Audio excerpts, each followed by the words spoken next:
What's up mga ka-idol ko? So, Kuya Jun here. So, ngayon is ituturo natin So, hindi nga tayo nakagawa nung nakaraan ng mga tutorial setup for C200. So, ngayon is tuturo natin kung paano i-connect at kung ano yung mga function ng C200. So, i-connect natin siya with yung kanyang FS200 dynamic microphone. Ito pa is model S338.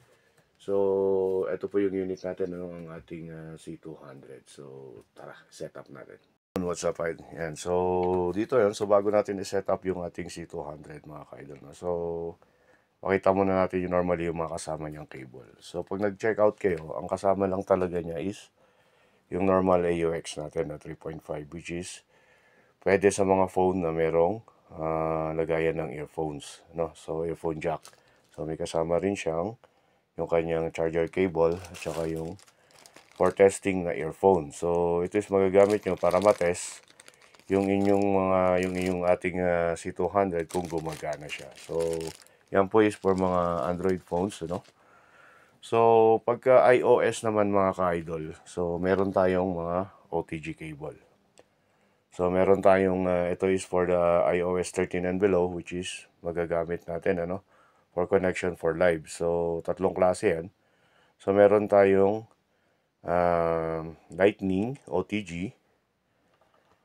Meron din tayong Type-C para sa mga Type-C phones. So, if ever na gusto nyo ng 2-in-1, meron din tayong 2-in-1. So, meron na siyang Lightning, cap, ayan, para ma-insert sa ating mga iOS and Type-C. So, ganyan po yung mga kable natin.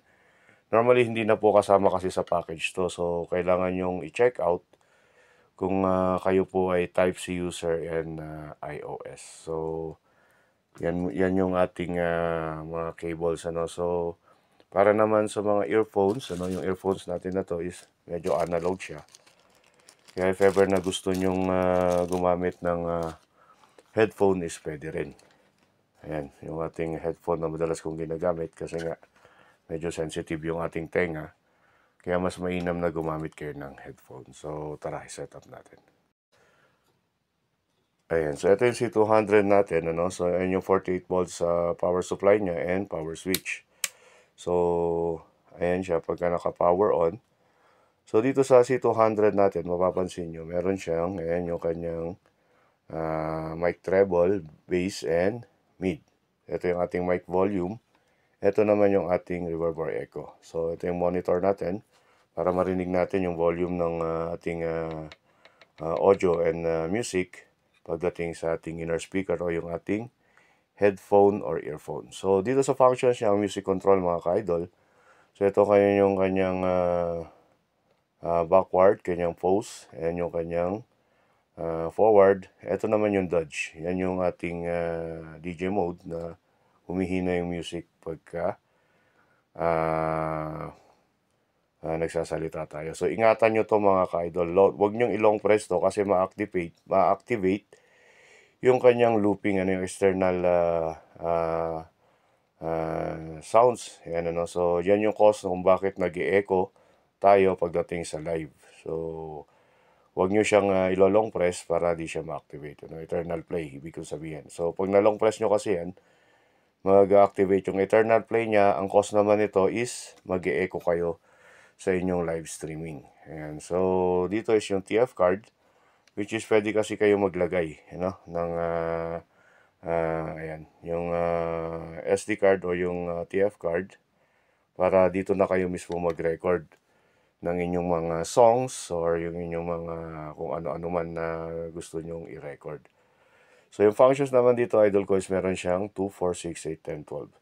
So, yan yung ating sound effects na long press and short press, para lumabas yung kanyang sound effects. So, dito naman, idol ko, yung kanyang customized button.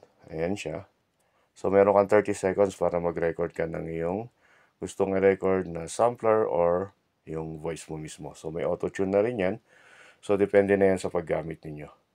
So, sa function naman niya for singing is yung kanyang audio. Ayan is popular, professional, rap, and video. So, ito naman po yung kanyang rising and falling tones which is can be used naman para baguhin yung tempo ng isang music. Or sa karaoke naman is pwede nyo babaan taasan yung inyong mga song. So, line volume, meaning, ito yung volume nyo sa live. Yan, live volume, ano. So, lagi kailangan nakabox yan. And dito naman sa line, ayan, ano yung ating volume sa ating music. So, nakatodo na yan. So, sa noise suspension niya mga ka-idol ko is, ito is upgraded, ano. So, kung mapapansin nyo dyan, naka-level 9 yan. Pwede nyo siyang babaan, ayan. So, makikita nyo yan sa digital display ng ating C200. Ayan na yung mga functions niya mga ka-idol dito sa ating C200. So, connection time tayo. Dito naman tayo sa connection function niya, no? So, dito is makikita nyo yung kanyang power, which is yan yung ilalagay yung charger, no? So, dyan kayo magcha-charge pag lobat na yung inyong C200. So, itong MPPC Live, yan idol ko yung connection for OTG. So, dyan natin i-connect kung kayo po ay Type-C. Ayan, so kailangan nyo po ng OTG. So, dyan po is, yung dual phone is, kunyari, kayo po ay Type-C or iOS. Kunyari, ito po is yung Lightning or Type-C na. So, dito sa phone, yan siya ang connection niya. So, i-connect nyo lang po siya. Then, yung single wire is dito po sa OTG PC Live. Ano, so, ganyan po ang connection for Type-C or yung iOS naman using yung kanyang Lightning OTG. So, kung meron naman po kayong mga earphone jacks connections, so yung plug-in niya, so dito nyo naman po niya nilalagay sa live. So, makikita nyo yung live. Ayan siya. Plug nyo rin, then dito naman siya sa may earphone jack. So, ganyan siya. Pag sa may mga earphone jack connection. So, dito naman, tandaan nyo lang yung dual wire is sa phone for iOS and Type-C, Lightning and Type-C. And dito siya. Ano? So, yung microphone natin is, ito yung kanyang XLR interface. So, ingatan nyo mga ka-idol, meron naman yan ditong gap, no? So, same sila dito sa connection. So, i-kuha nyo lang siya. Mag-click-clip naman yan. Then, ito yung kanyang microphone. Ayan siya. So, makikita nyo rin doon yung kanyang connection for XLR. Ganyan naman yung pag-switch mga ka-idol ko. So, pag nag-power on tayo, ayan. So, huwag nyo kalimutan yung on-off. Ano, yung same.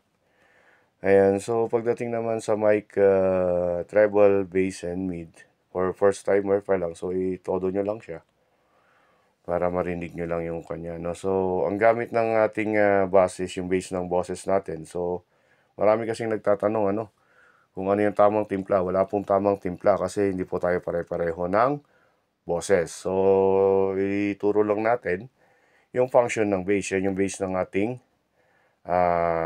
boses. Yung boses. Ayan. So, ang mid naman, idol ko, yung pampalitaw, no? Para umangat yung ating boses, yung ating voice, and yung ating treble naman is para palinawin siya. So, if ever na kung ano yung mga adjustment ng mga voice nyo, yun siya idol ko. So, depende na pag nilagyan nyo siya ng reverb. And yung monitor naman is kailangan din nakalaging naka-full siya. So, ganyan na naman yung pag-activate natin for C200. So, if ever na may mga katanungan kayo, pwede nyo po kaming tanungin. Lahat ng affiliate ng Bonkyo, no? So, huwag nyo lang kakalimutan, yung looping is huwag nyo po siyang i-long press para maiwasan natin yung pag-e-echo sa mga live ninyo. So, ayan po yung kanyang ating C200 para po sa kanyang connection and functions. Ayan, so, message lang po kayo kay Kuya Jun sa akin if ever na gusto nyo po yung may katanungan kayo about sa ating C200. Thank you so much and God bless. So, dito naman tayo sa music, ano. So, kung if ever na gusto nyong i-wired, ayan, ano, so pwede kayong gumamit ng AUX niya. So, ilalagay nyo lang dyan para sa background music nyo, tapos ilagay nyo siya sa line in. Ayan, for music connection to idol ko, dahil ito na yung parang pang live nyo. So, pupunta lang kayo sa settings, then punta kayo ng sounds, ng connections and Bluetooth. Ayan, so pagka makikita nyo naman yan, pag nag-scan kayo, ayan, so C200, ayan siya, pairing. Pag nag-paired na siya, pwede nyo na siyang i-connect, ano? So pair, ayan, so ayan na siya. Kung ano yung patugtog nyo rito sa inyong music is okay, ano? So yan na yung papasok sa inyong line music, ano? So pwede siyang wired, pwede siyang Bluetooth. Pero para sa akin is mas maganda nang i-Bluetooth nyo para iwas na yung mga octopus connections natin. So ganyan lang ang pag-connect for music naman mga ka-idol ko.